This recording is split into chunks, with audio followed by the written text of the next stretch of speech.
Hey y'all, welcome back to my channel. I'm KandyCorpse, you can call me K, and excuse the sexy raspiness of my voice. I am sick.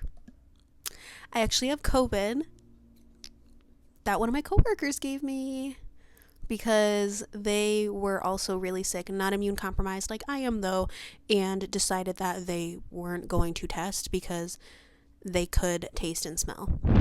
Babe, that's not the only symptom. That's not the main requirement. Yeah, that happened to a lot of people. That never happened to me. I had other symptoms, but had to go to urgent care, haven't been able to sleep. I've been sick as fuck. So yeah, at risk of pneumonia, which actually hasn't happened since the first couple years of COVID. So, but that's mostly just because for me personally, even though I did get the vaccine, I haven't had boosters, or if I did, I only had one. I don't remember. But I need to get updated on a lot of my shit. I'm getting a new job, and my new job is in healthcare, so I have to get updates on everything anyway. Not that that's related to the video at all, but again, that's why I sound the way I do, because I have COVID, and when I get COVID, it affects my throat more than anything. Also my heart, which is actually fucking crazy. But yeah, so let's get on to the video.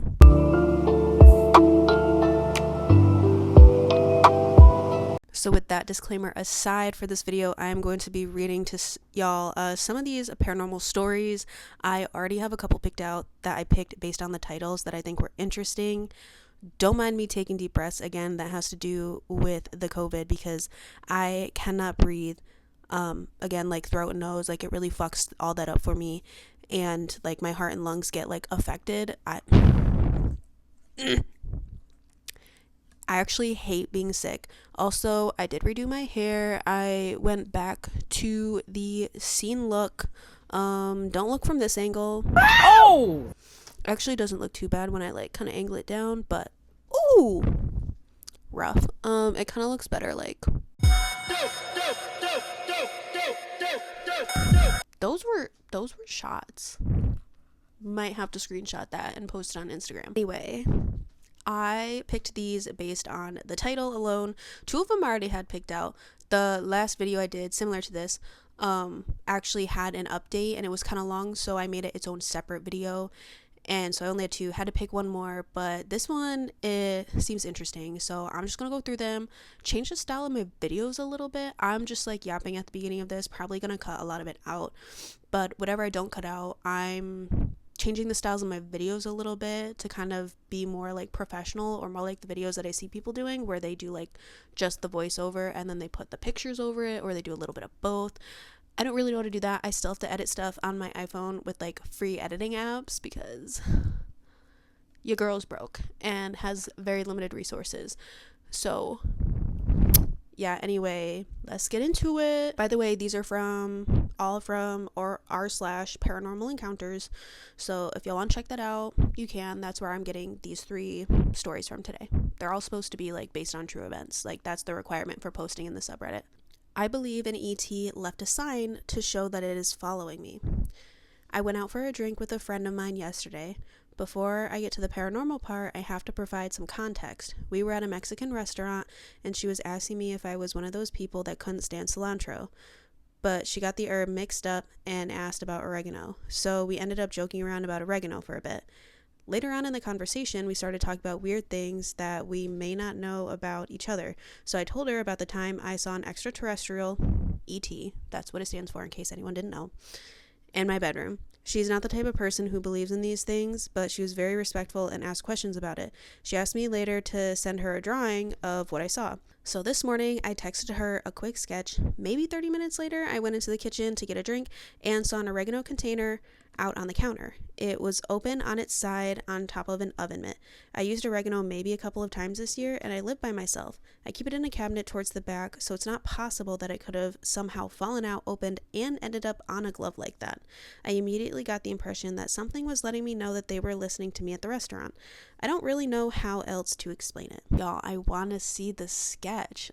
I wish they posted the sketch. They never posted a picture, so I don't know if that leads me to believe that it's, I don't know about fake but why would you say that you drew a sketch and not post the sketch so we can at least see what you're referring to? Because now I'm just going to put some random ass aliens up in the slideshow and like phantoms and stuff. I don't know. That one was really disappointing because there wasn't any pictures of the sketch, but it's fine. It is what it is. So on to the next one, I guess. My mom has been dead for 30 years, and yet she and her toddler are best friends. Another morning of our toddler telling us she saw Nana last night. My mom died 32 years ago from domestic violence, stabbed multiple times, dead on scene, etc. She is dead. And she's been dead since I was 4 years old. Yet, I can't explain it. I've always felt that she is with me and watching over me and my family. We have a shrine for her in our home, and I talk to her daily. We always leave a spot for her at the table during holidays and special family dinners. I tell her good morning and good night, stuff like that, because she'll always be a part of my life. Our son is almost 4 years old. He slept with us until he was 6 months old, and when we put him in his room, strange thing, this baby always slept through the night, never had any nightmares or woke us up crying or screaming. When he was like 2 and learning about the family and understanding who's who, I did tell him about Nana, who lives so far away that she can visit us in my dreams and memories. He told me that he sees Nana when he wakes up from a bad dream. He told me that Nana looks like me, but with shorter hair. I do look identical to my mom, and she always had shorter hair, while mine is almost down to my butt. I showed our son a photo of my mom, and he was happy because that is who he sees at night. He told me whenever he has a bad dream, he wakes up to see Nana. She's always standing over him, comforting him and telling him that it's going to be okay. My mom used to do that to me when Dad came home drunk and violent. I checked the baby cameras after he told me this, and sure enough, he was right. There are some nights where he wakes up from a bad dream and he's clearly looking at something that isn't there. Our son has told us Nana talks to him. She tells us that she loves him, she loves me, she loves my husband, and she loves all of us. She told him that soon he will only be able to see her in memories like Dad. So we just ask our son to tell us when he sees Nana, and he does. We always check the cameras just to make sure, and there he is. He wakes up from a bad dream, turns over to look at something that isn't there. He's nodding along to something that isn't there. There isn't anything else that goes weird around here. Sometimes when I talk to my husband about my mom, her necklace will move when there's zero air current. Our son's toys will be randomly rearranged. Not in like anything major, just one Fisher-Price doll that was in the car is suddenly in the house, even though our son is not home and nobody else touches the toys. Sometimes I randomly find my husband's office supplies like pens on the ground when he always puts them in his cup holder. Sometimes my spices play musical chairs and get up out of place in the spice rack. Small stuff like that. I don't believe in ghosts, but I always believe it's my mom. Whenever I'm putting things back where they belong, I always say, "Thanks, Mom, I love you too," because I do believe it's my mom sending me her love from beyond the grave. So that's actually, that's both kind of like creepy and scary, but also really sweet. I've definitely heard a lot of stories, like everything I've ever heard when it comes to the paranormal is people telling me, not really telling me, but like saying that children and animals can see things that we can't. So especially when it comes to family members and things like that, like being able to see past family members that they've never met. I've definitely heard so many things about that.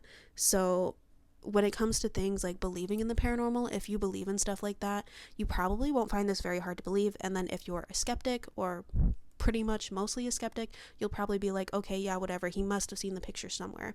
And again, with the shrine being there, you could explain like, oh, he's seen it and just put 2 and 2 together, overheard someone talking, blah blah blah, you know, whatever. But I think stuff like that is really interesting. And if it is really OP's mother and OP had been with him throughout his life, I think that that's, or her life, because it kind of, I can't really tell, I don't know, but either way, I think that's super awesome. I found my old diary and something is wrong. Okay? Something is wrong with it. Okay, so I don't usually post here, but I need to tell someone because I feel like I'm losing my mind. This started a week ago when I found my old diary from when I was 10. I hadn't thought about it in years, but I came across it in a dusty box in my attic while I was cleaning out some stuff for a garage sale. I was excited at first, like a piece of my childhood. I started flipping through the pages, reading about my 5th grade drama, crushes, and random little notes about my day. But then I found something weird. There's an entry in the diary that I don't remember writing at all. It's dated March 16th, 2011, which would have been the day after my 11th birthday. It starts normal, talking about the party and the gifts I got. Then it takes a turn. There's a section where I wrote, and this is in quotes, "My mom says I shouldn't go to the attic anymore. She says it's not safe, but I keep hearing the whispers up there. Last night they called my name." I froze when I read that. I didn't remember anything like that happening, but the writing was mine, or at least it looked like it. After that entry, the diary goes back to normal, talking about school and friends.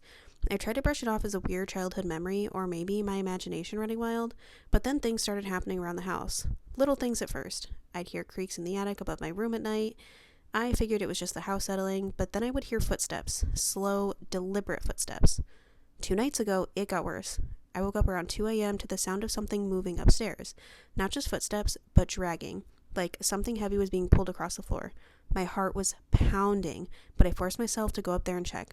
When I opened the attic door, the dragging stopped, but the air felt thick, like someone was watching me. Yesterday, I decided to read more of the diary, and I found another entry that I definitely don't remember writing. It said, and here's the quote, "He's in the attic again. He wants me to come back. He says he's lonely. But I don't want to go up there anymore. My mom says it's dangerous, but he keeps calling my name. He knows I'm scared." Here's the thing. My mom never said anything about the attic being dangerous. In fact, we rarely used it when I was a kid. So where did this come from, and who the hell is he? Last night, I woke up to whispers. Not creaks or footsteps this time. Actual whispers. I swear to God, I heard my name, just like in the diary. But when I went to check, the attic was empty. I don't know what to do. I'm starting to feel like I'm losing it. I thought about burning the diary, but something is stopping me. I keep thinking maybe I'll find answers if I keep reading, but I'm also terrified of what I might find. Has anyone else experienced something like this? Could this be some sort of childhood trauma resurfacing? Or is it possible for an old diary to somehow change? I need advice. And we have an update. So, let's go to the update. The update is gone. Anyway, basically, that last story wasn't real. Wasted all that time. But it's okay, it was fun, I guess. Okay, so I guess that's going to be it for this video. Thank you so much for watching. Even though only 2 of the stories ended up actually being like encounters, someone was like telling what they had experienced and being like, I don't know what happened. And then the last one ended up just being like a scary story that somebody made up on their own. It's fine because it was still interesting. But yeah, so thank you for watching, and just a reminder for anyone who has their own scary experiences, whether it's paranormal or it's just something scary, creepy, spooky that happened to them, and they want to send me their story and have me react to it or read it on my channel, I am more than happy to do that. I do have a video coming up where I'm reacting to a subscriber submission, so if anybody is interested in that, you can and will stay anonymous if that's your choice. Whether you choose to use your main account or make a new one like this other person did, that's totally fine. I totally get it. But yeah, I think that's everything. So thank you so much for watching, and I will see you next time.